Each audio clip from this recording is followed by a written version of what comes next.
coming in from France, wherein global messaging app Telegram was in spotlight after founder and Russia-born billionaire Pavel Durov was arrested in France on Saturday. In fact, the 39-year-old Russia-born billionaire was reportedly accused of failing to mitigate the misuse of his platform for alleged criminal activities. In fact, in a statement, then Telegram says that Durov has nothing to hide and that its moderation is within industry standards. Now, Pavel has found support in none other than Elon Musk, the SpaceX and Tesla CEO, who said that it's vital to support free speech. But critics have told or have argued rather that Telegram allows groups of up to 2 lakh members. That makes it easier for misinformation to spread and for users to share conspiracist, pedophilic or terror-related content.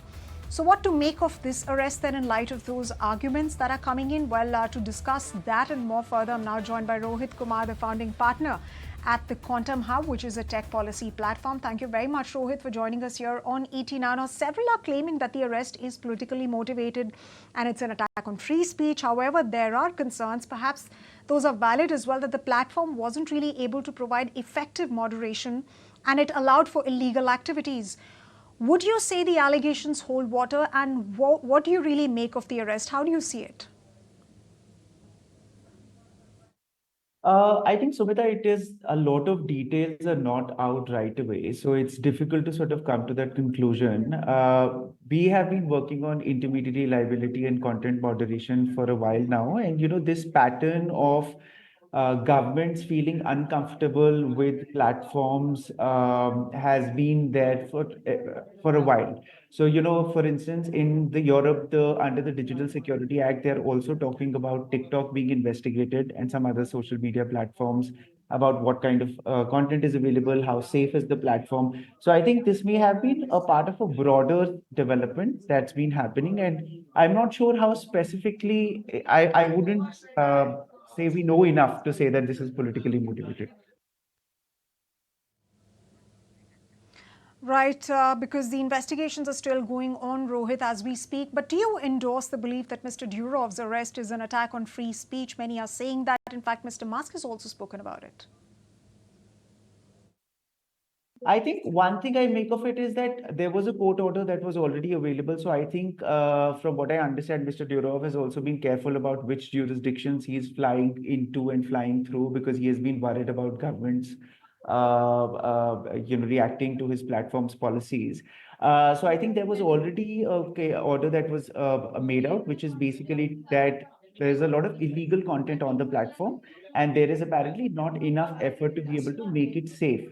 Now, this is a concern as a tech policy person, I'm saying, is something that governments have been saying across the globe. DSA, the Digital Security Act in Europe, is reiterating some of this. Same conversations have happened under the UK. They are starting to happen in the US. We've seen this happening in India, in MeitY. The bottom line is that governments are feeling out of control, and especially to control illegal activity on platforms that are encrypted.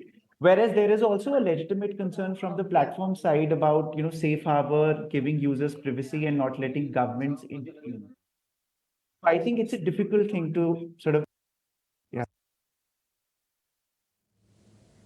And that's a concern, Rohit, like you said, that's a concern as far as governments are also concerned, given how fast this technology really is moving. But one final question before we let you go. How do you think governments can wade through this, issue of intermediary liability with respect to social media platforms? Because we've seen that happen in India as well, wherein the government has put the liability on platforms, whether it was about deep fakes, just before the general elections, or even tweets about a couple of years back in case of Twitter. The government has over and over again reiterated that. So how can this issue be looked at in a balanced perspective, content moderation, while also balancing a freedom of speech?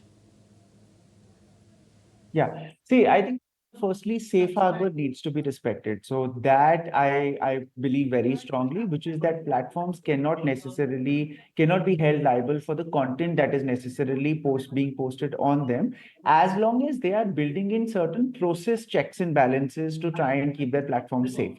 For instance, under the IT rules, there are certain procedural requirements that you have to have a grievance redressal committee, you have to take down illegal content, etc., etc. So as long as the platform is complying with all of that and trying to take procedures and measures to keep the platform safe, it cannot be held liable for the individual content that is getting posted on it. So it cannot be dependent on the each piece. It has to be dependent on the processes.